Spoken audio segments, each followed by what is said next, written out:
All right, thanks, Michael. That was the last one for the day. Appreciate you guys again coming to participate in this. We hope this will be the last virtual meeting that we have, but let's give a hand to Tech 12 for making this really as successful as it could possibly be. They've done a great job. Thank you so much, guys. Can't imagine trying to do this without you. And it's just, you've added so much value. If you guys are part of any organizations that host virtual meetings like this, I highly recommend giving them a call to see if they can help facilitate. So, I have a couple things to cover in closing, but really what's just kind of hitting home for me right now was Latania's message in that keynote session. She just did such a great job nailing on the head exactly why what you guys do is so important. You have no idea, or we have no idea, the people that are coming in, what they're going through on a day-to-day basis. They could have 3 part-time jobs and barely make it to the pantry in time.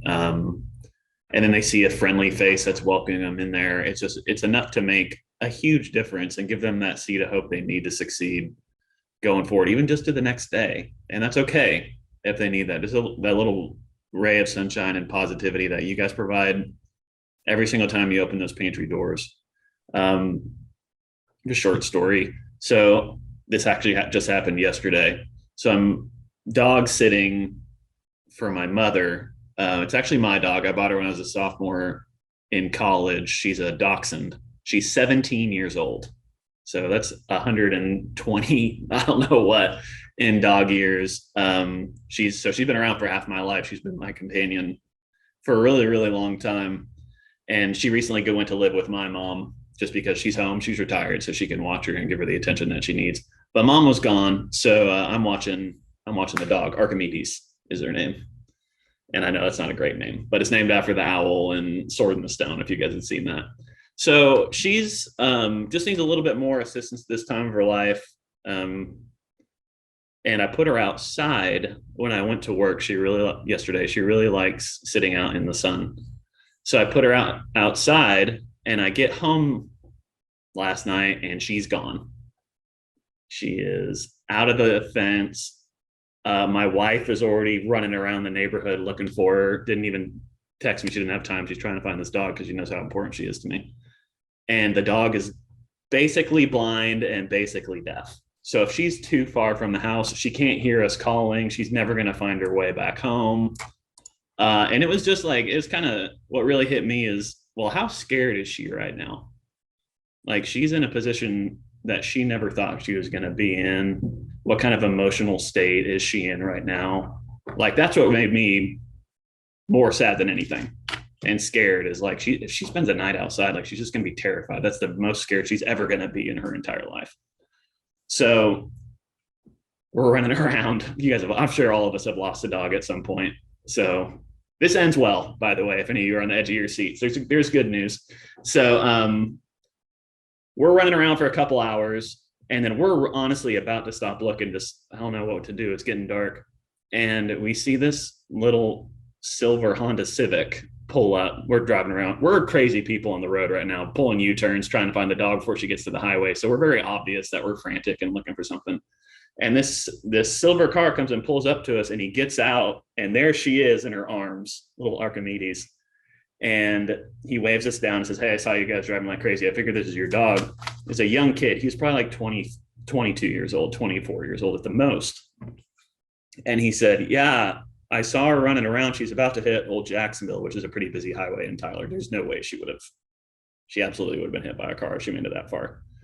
And he said, "I saw her and she started like crying. She was crying and obviously distraught." And he thought,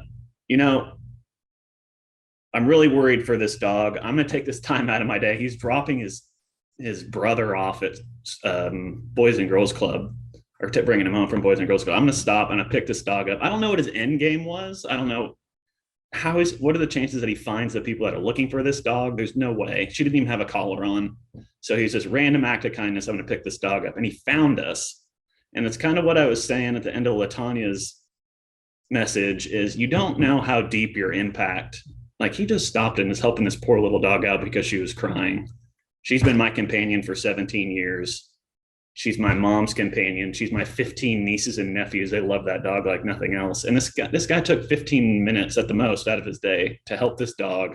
Didn't have an agenda, was just trying to help. You guys are doing that with human beings every single day.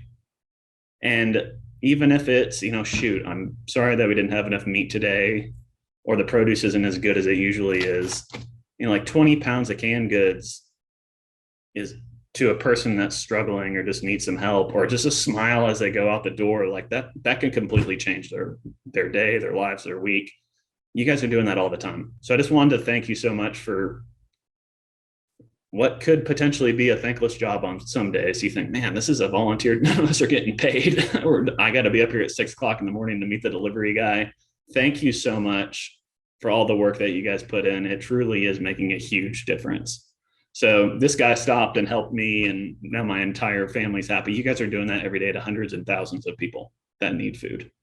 And your neighbors, your East Texas neighbors. So thank you so much, y'all. Appreciate it. A couple things I wanted to hit on before we left is the surplus agriculture grant that's coming up. So Dennis talked about that a little bit in the opening session. So the legislative session is coming in the early spring. And I know we talked a little bit about how produce prices are rising.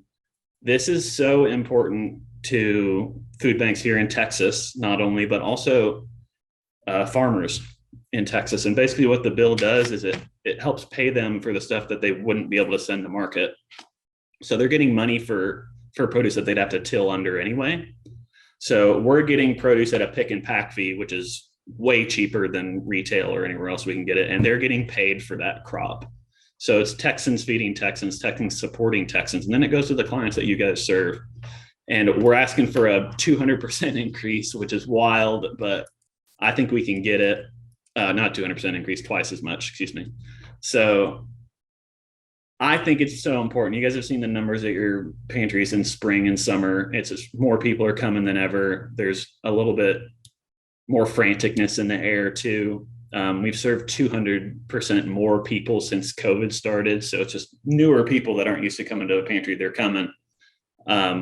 Tough time for the cost of produce to go up by 2/3. So this is something that we just desperately need to help give some healthy food to the people that we serve. So something that you can do to help us is reach out to your representative, your state representative, your state senator, and just tell them about the need that you see. Even if it's a short story, tell them how produce helps, how people look forward to seeing that in your distribution, and that will really help us. So that's a surplus agriculture grant. Just write them a letter, send them an email, give them a call, whatever you can do. It's just important for them to hear from the people that are doing it every day, like yourselves. The last thing I wanted to say, and Michael touched on it too, is April is hopefully we're going to be back in person for the agency conference.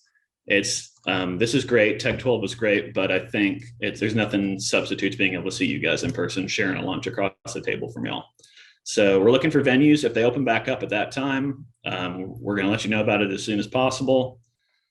And I think that's all I have, guys. Charles, was there anything you wanted to say? I just want to thank everybody for coming out. Again, thank you guys, Tech 12. Y'all have done a bang-up job once again. Special thanks to Mrs. McElroy for being our speaker today. And thank all of you for your tremendous service to your communities. Y'all have a wonderful and safe weekend. Thank you, guys. Feel free. I think we're going to send out a recording or at least all the PowerPoint slides from this video. So keep an eye on that with your email. But appreciate it, guys. Have a good weekend. Good to see all y'all.